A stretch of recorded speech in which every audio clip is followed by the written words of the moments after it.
So,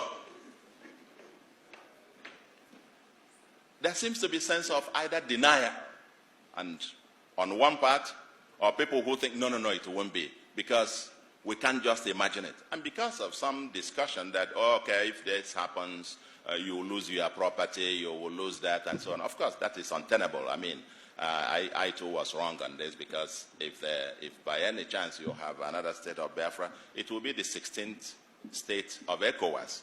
And that means you have free movement of goods and persons. But the fundamental question, the fundamental issue is that this debate is not happening. This whole thing is being driven almost in a haphazard manner. Last week, they called for, was that last week? Yeah, last week. They called for a sit at home. And even without anybody getting out or more in force and so on, I learned virtually Anambra and many other cities were completely shut down. It just tells you there is something going on. But, again, where is the elite in this? What is missing is structured debate and the apparent elite aloofness or complicity or hypocrisy. The elite in denial. For the politicians who think you can just, let's use them temporarily, let's use them. Just go on, while we can then use that to negotiate for something here. I can tell you,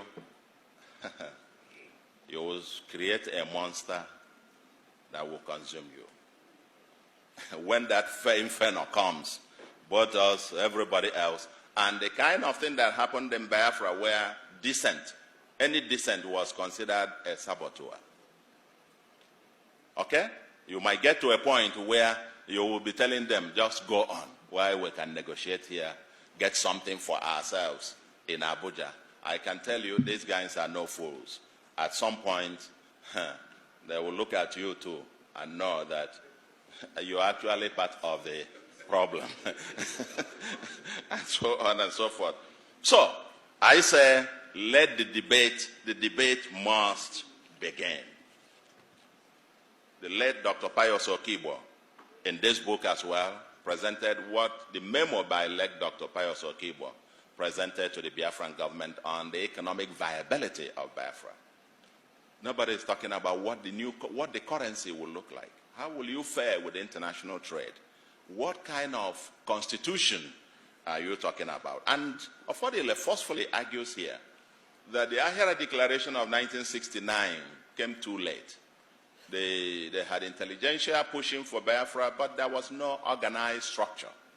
That if they had done what they did towards the end of the war at the beginning, Biafra would not have ended the way that it did. But what is shocking is people talk about this in their bedrooms and in their parlors. And then you come out and everybody is just, and so on. I'm sure it will not take long. So what I am calling is that we must, the elite, the intelligentsia, get out of the closet and let us, now that the issue, the president in New York made a point. He said there will be no referendum in Biafra. Now, and I said, my reaction to it was, oh my God. So this matter has actually gotten to the point where we are now talking whether to have a referendum or not to have a referendum. The moment you've reached that point, it tells you that it's only a matter of time. But who is driving the debate? The Neo-Zikism, Neo-Biafranism, and so on and so forth.